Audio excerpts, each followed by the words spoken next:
ST मधून प्रवास करताना माय भगिनींना आता 50% भाड्यामध्ये सूट देण्यात आलेली आहे आणि 75 वर्षाच्या वरचे जे आहेत त्यांना मोफत प्रवास।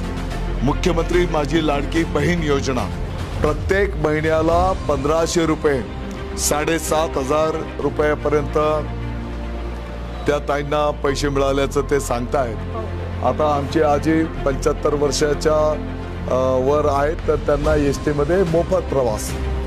मला वाटतं की या सर्व योजनांच्या पेक्षा सगळ्यात महत्त्वाची निर्णय माननीय मुख्यमंत्री महोदय एकनाथ शिंदे साहेबांनी काय केला असेल, आधी त्या व्यक्तीच्या नावापुढे वडिलांचं नाव असायचं आणि नंतर आडनाव असायचं। आता आपल्या सरकारने निर्णय केला त्या व्यक्तीच्या नावापुढे त्यांच्या आईचं नाव लावलं जाईल, नंतर वडिलांचं नाव आणि नंतर